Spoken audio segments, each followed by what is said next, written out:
Bismillahirrahmanirrahim. Assalamualaikum warahmatullahi wabarakatuh. Bertemu lagi kita dalam Minda Sihat TV Haluan. Jadi insyaAllah pada kali ini masih lagi berkisar pada konflik diri. Tapi hari ini lebih istimewa. Kerana apa? Kita nak melihat bagaimana indikator konflik sendiri. Okay? Ada empat sebenarnya. Pertama fungsional, yang keduanya dysfunctional, tiga occasional dan juga kronik. Tapi saya akan membicarakan yang pertama tu. Kerana yang pertama itu ialah kita nak melihat bahawa bagaimana konflik diri itu boleh menyebabkan seseorang itu berfungsi atau manfaatnya lebih hebat, lebih positif. Saya bawakan cerita yang popular ini yang mungkin tuan-tuan dan puan yang berada di luar sana selalu dengan cerita ni daripada ustaz-ustaz, iaitu bagaimana konflik untuk nak menambah ilmu. Siapa dia? Iaitu kisah Nabi Musa dan Khidir dalam surah Al-Kahfi. Dah dengar kan? Kita akan tengok senario cerita dia dulu. Pertama dia, Nabi Musa ni nak cari ilmu lagi. Jadi dia pun bertanya, siapa agaknya tok guru yang mungkin lagi hebat ilmu dia? Oh, ada orang mengusulkan jumpa dengan Nabi Khidir. Dicari. Dia jumpa. Ya?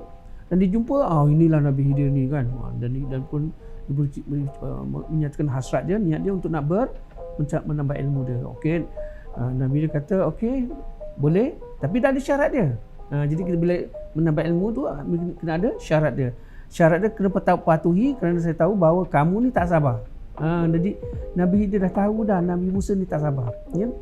Dan kemudian apa demi syaratnya? Pertama, jangan tanya. Elok kan? Jangan tanya. Apa yang kita buat bersama-sama nanti, jangan cepat tanya. Tunggu dulu kan? Kalau dia cakap baru kita boleh tanya. Okay? Okey, jadi mereka bermusafir lah berdua antara Musa dengan Nabi Khidir ni. Jadi yang pertamanya dia nak menyeberang sungai.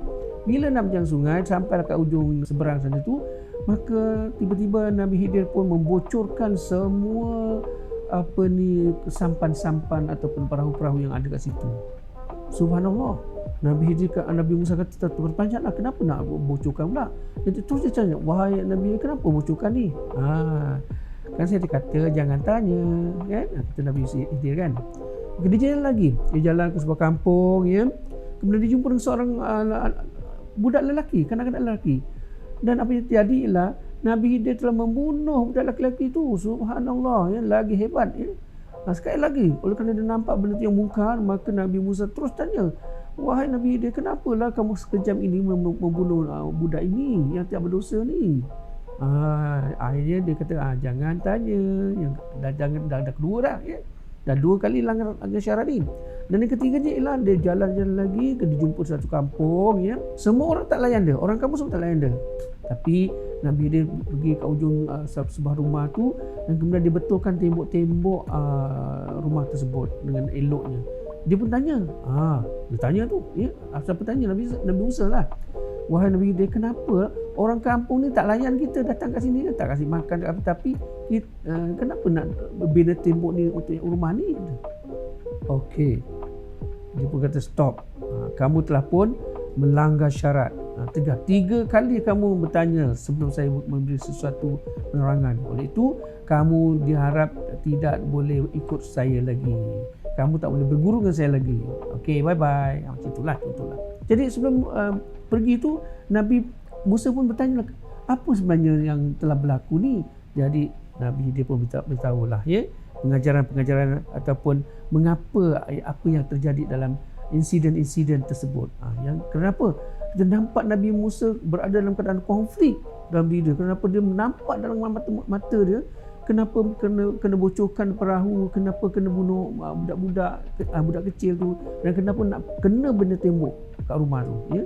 So Nabi Musa pun Nabi Khidir pun beritahulah, perahu itu akan, kalau perahu tidak dibocorkan, maka nanti sebentar lagi raja akan datang, raja yang zalim akan datang dan dia akan rampas perahu-perahu yang sempurna, perahu-perahu yang tidak bocor. Kan? Jadi selamatlah. Jadi mungkin raja tak akan ambil perahu yang bocor tu. Dah satu dah ya. Yang keduanya, kenapa kanak-kanak tu dibunuh? Kerana Nabi dia dah tahu dah masa depan anak ni. Nabi kerana bapa budak ini ialah yang soleh ya. Tapi nanti bila dah dewasa, anak-anak ini akan menghasut mak bapak dia untuk lebih sesat dan juga berlaku zalim. Jadi awal-awal dia akan bunuh dia. Dan Soalan yang ketiga, kenapa ada nak buat tembok pada rumah tu? Rupa-rupanya ini ialah rumah anak yatim dan di dalamnya ada harta anak yatim yang nanti anak yatim itu akan apa? Diberikan pada anak yatim itu untuk mendapatkan atau memberikan kekayaan pada anak yatim itu. Di sinilah konflik berlaku, di mana Nabi Musa bertanya-tanya, kenapa? Macam tadi kan, macam yang saya sebutkan dulu tu, bila ada pertanyaan, perdebatan, ada pertentangan, pemikiran semuanya itu, maka itu berlaku konflik dalam diri dia. Akan tetapi ada pengajaran falsafah daripada kejadian atau konflik dalam dalam cerita Nabi Khidir dan Nabi Musa ini. Ya? Kenapa? Itu akan menggambarkan tentang watak ataupun sifat konflik tersebut. Iaitu pertama ialah functional, konflik yang berfungsi. Ya, konflik yang berfungsi. Ya, pertama, antara pengajarannya falsafahnya adalah untuk belajar daripada seseorang, kita perlukan menjadi murid yang menghormati guru dan kita agar kita mudah menerima semua maklumat yang disampaikan olehnya. Yang keduanya, seorang murid mestilah bersabar dan tenang dalam menuntut ilmu dan melakukannya dengan sepenuh hati dan kena patuh kepada peraturan dan syarat daripada guru. Ya. Dan ketiganya, setiap apa yang berlaku atau datang ada hikmah dia. Maksudnya konflik-konflik yang berlaku tadi tu ada hikmah dia. Mungkin Nabi Musa tak nampak, tapi Nabi Khidir nampak lebih jauh daripada itu. Iaitu nampak the future, ya, nampak yang masa depan. Ya. Dan pengajaran untuk konflik ataupun watak konflik, sifat konflik tadi, iaitu sifat functional tadi ialah pertama, konflik menunjukkan sifat kefungsian yang memberi manfaat kepada orang dan juga menguasai diri sendiri. Maksudnya watak konflik kefungsian yang ada pada diri sendiri itu akan memberikan kebaikan. Maksudnya dia akan ada jelekan daripada fungsi konflik yang berlaku dalam diri tadi itu, dalam diri Nabi Musa tadi itu yang diberi konflik oleh apa? Nabi Khidir itu memberikan celekan. Kan? Maksudnya pengajaran yang mungkin dia tak akan dapat kalau dia tak jumpa dengan Nabi Khidir. Dalam sekarang ni pun berbagai-bagai ilmu yang kita dapat, mungkin kalau kita rasa bahawa ini kita perlu, maka tak dapatlah. Tapi kalau fungsi itu berlaku, konflik kefungsian itu berlaku, maka dapat sesuatu.